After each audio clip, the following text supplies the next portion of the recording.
hair's fine. My hair's not fine. It's amazing.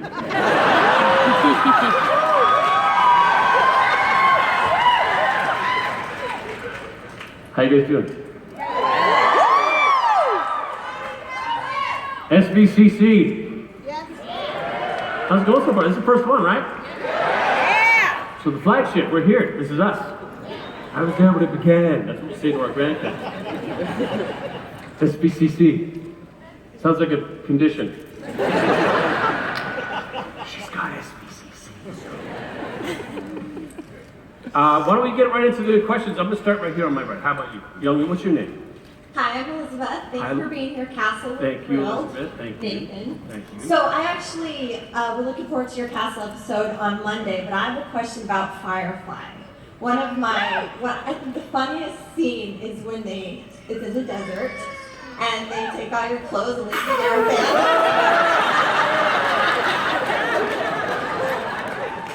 Wait, what? They said that wasn't going to go on TV. They said that was just for us in-house. What was it like filming that scene? It was cool. I'm not going to lie to you. You remember it was like a beautiful desert, the beautiful desert. The sun is setting over there. Guess what? Sun wasn't setting, it was rising. That was the beginning of our shooting day, and they just said, yeah, so drop them and sit on that rock. Has it been preheated?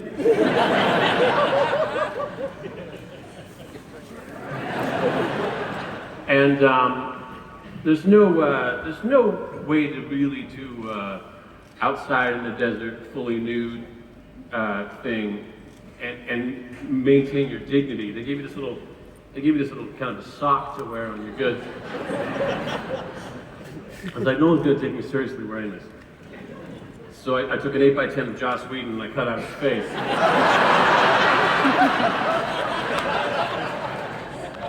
And I stuck it right there.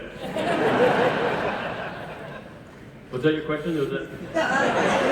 Thank you. How does that do it? Brought back a lot of memories, thank you. Some of them good. Who's your favorite superhero? First of all, I'm so glad you dressed up, first of all. Second of all, I am the night. I'm gonna have to say right now, I don't know why, but in my heart, I'm feeling it. It's pulling me, Batman.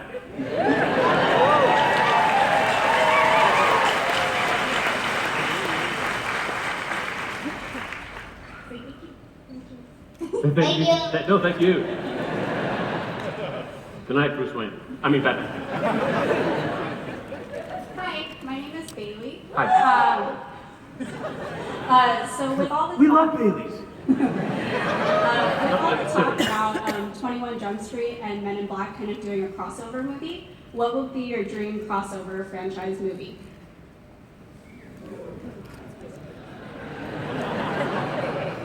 So they're doing 21 Jump Street and what else? Men in Black? Men in Black? Really? They're gonna do that? Well, it's rumored, but I don't know if it's confirmed yet. All right, I'm gonna say, because this is a totally easy question. I'm gonna say the next Justice League movie should have Greatest American Hero.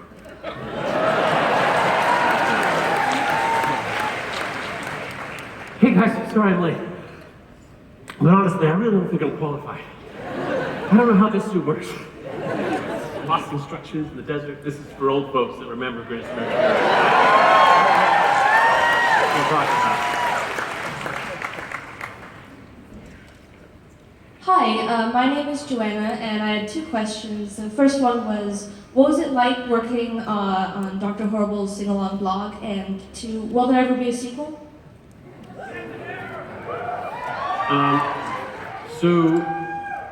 If there was ever a time you said, hey, you know what we should do that would be really fun?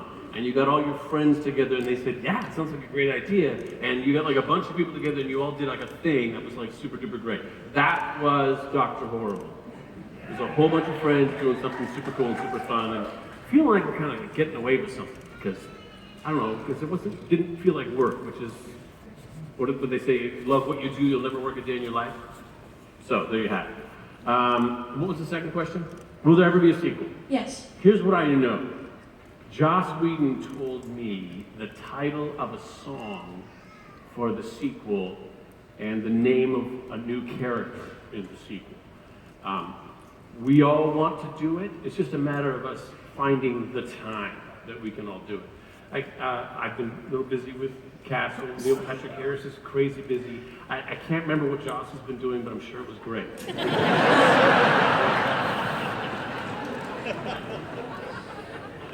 So, most likely, I will say most likely, we're all on board. Thank you. Thank you. Ray? Hi, thanks for taking time out of your schedule to come. Oh, you're very kind. Thank you. People here. What's it like working with Stanya?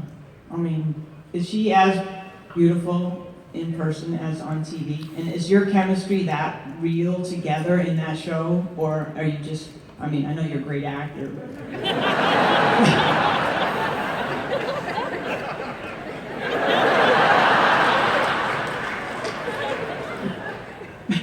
First of all, if she were here, she'd probably tell you she prefers Stana to Stanya. She prefers Stana. And second of all, I would love to take credit for all the chemistry and all the laughs and all the drama that happens on the show, when in reality, all the hard work is really done before I get it. They say, hey, Nathan, we want you to stand over here. This is what you're going to say. Look in that direction and make it kind of, chemistry. Get chemistry. And that's my job. That's it. Got it. Well, she has to smell good at least, so you're good standing there with her. Then. Yeah, like cherries. Yeah. Thank you. Have a good day. Yes, young lady. Hi, thanks for being here. Thank you. I don't have a real question, so I was wondering if you had any thoughts on if you had the power to assign a superpower to any animal across the world. Yeah. Like if rhinoceroses could fly, or I was going to say flying tigers. I would put wings on tigers. Yeah. And I would ride one. I don't know how old I was. I can't remember if it was a heavy metal magazine or the side of a van. But there was like this barbarian dude flying on a flying tiger with like big old like bat wings, and he was like really intense and mean. But obviously they were buds because he was riding them. So I said I could really use one of those tigers. Thank you. Thank you. Hello, Nathan. Hello. My name is Jax. That's actually my real name. Nice to meet you, Jax. So this question is actually on behalf of my younger sister. We're both huge Firefly fans, and we, I think, all appreciate you taking us into the black. She wants to know if you and Gina Torres ever had a thing on set. Yeah. Gina Torres, a goddess. Amazing. Totally amazing, wonderful.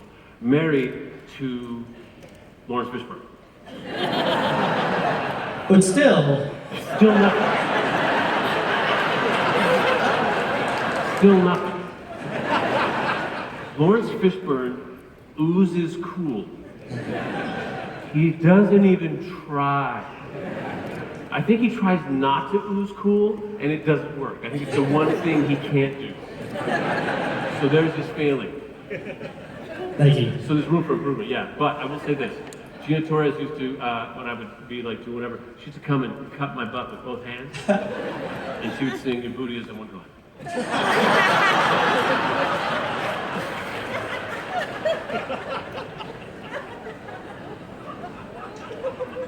Hi, Hello. my name's Sarah. Hi, Sarah. Um, With an H?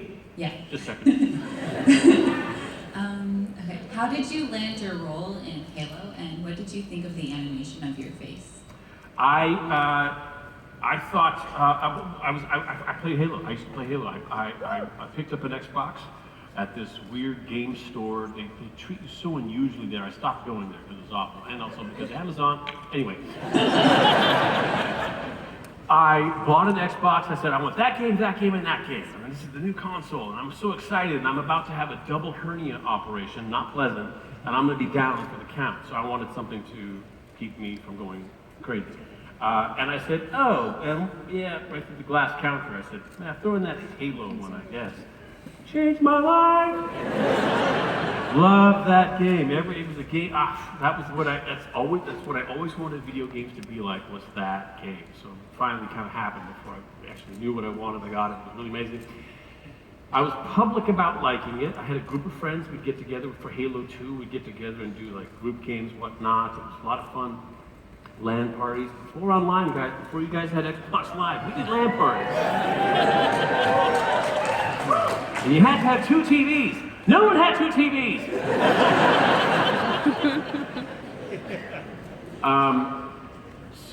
Yeah, we had to really endeavor to play, team on team Halo. We did that. We were great about it. And I was public about it. I talked about it. And the guys at Bungie at the time was making the game called me up and said, "How'd you like a line?" I said, "Yeah, all right."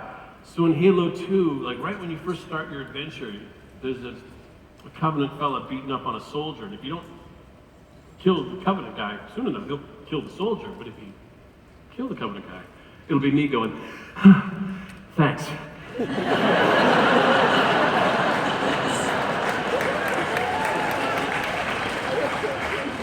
And I think we called him like Sergeant Reynolds or something. I think we actually did that. And then they had me come back and do Sergeant Buck. And then Sergeant Buck, I don't know, he looked kind of like me, kind of. I mean, I don't want to be picky, but he looked kind of like me. But like my nose was squished up a little bit. It was rough. And then they did this whole brand new scan thing for Halo 5 Guardians, and now Buck's a Spartan, and it's really super duper exciting. They had this rig they set me in with 37 cameras on this looked like monkey bars, really. Monkey bars, cameras on them, and you have to make every expression on your face. You have to make all these expressions. They put it all into a computer, and they're showing me a digital rendering of my face right there, right then. I said, "Wow, can you make it like slightly more handsome?" He said, "Yep."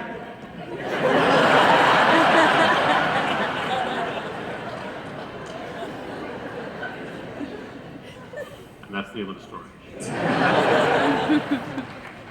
Thank you very much. And you? Hello. Hello. Sorry, That's all right. that was really loud. My name is Delina. Hi. Other than acting, are there other passions that you have, and do they not coincide with what you're doing now? Pizza and no. Other passions. Other passions. I like traveling, and I especially like traveling to warm destinations with clear water, and I like going underwater. I like scuba diving. Yeah, I really like it. I've been down a number of times with sharks. It's really cool. Nothing too big, no great whites, nothing crazy. But I had one adventurous time. It was really nice. It was a beautiful spot off of the coast of Honduras, which is apparently not a great place to visit. It's like murder capital of the world. But Roatan, off the coast, it's a little island.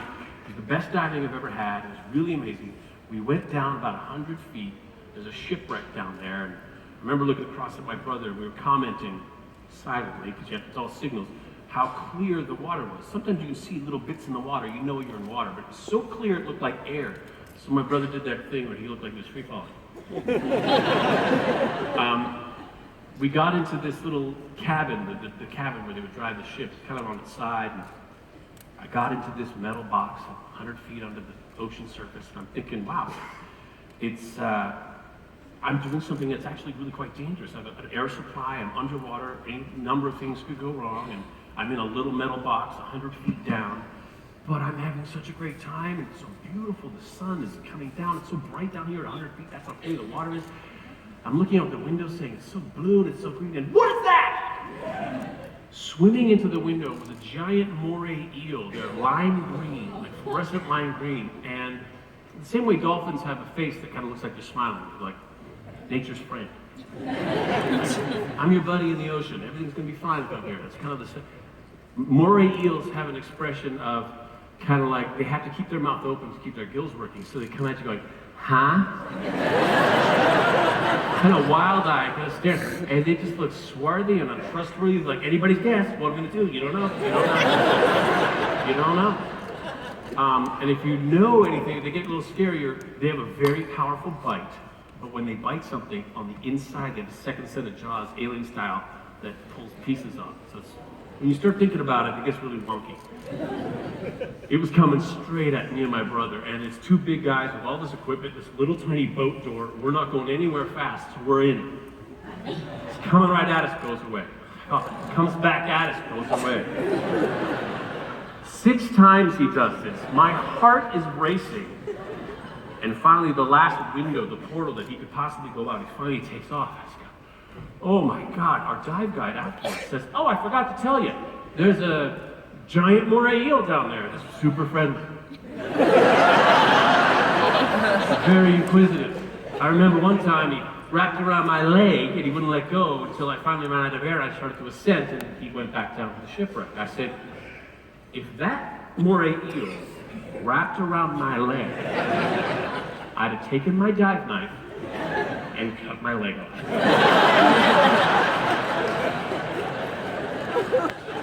Now, one more thing. Okay.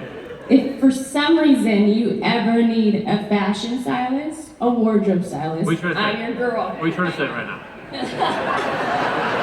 Look, I'm gonna tell you, I came off the plane. This is plain clothes, kind of cool, right? This is a sweater. It's cashmere. Got one of these. What do you call these things? A shirt with buttons on it. That's what it's called. My sneakers are leather. I feel like I'm doing all right. I don't know what you're trying to say. You are. Hello, my Hello, name's sir. Zaid. Hi. So, I don't really know what to ask, so I'm gonna ask you something random. Okay. So, 2 questions. First one, who's your favorite? I don't know what to ask, but I got 2 of them. Who's your favorite Pokemon? That's one that escapes my. What's the yellow guy? That's it. Second one was, because she's too afraid to ask. Go for it. Okay. Can you give like the best impersonation of the actor you worked with? I once met Christopher Walken. I know Christopher Walken impressions are overdone by now, I'm sorry, but here's how it went. I went to a read-through of Blast from the Past with Brendan Fraser and Alicia Silverstone, very nice people, and I was working on a crossword puzzle. I'm sitting at a table that we're going to all sit around. Someone comes and puts their stuff next to me, and I finished the line 47 down, done. And I looked up, and there's Chris Walker looking down at me. Just kind of dead eyes. No expression, and I'm locked. All I can think of is he did this movie where he played like the devil, really, the Archangel Gabriel, which was the Archangel, one of those guys. So, a mean angel, and at one point he goes, look into my eyes. And he's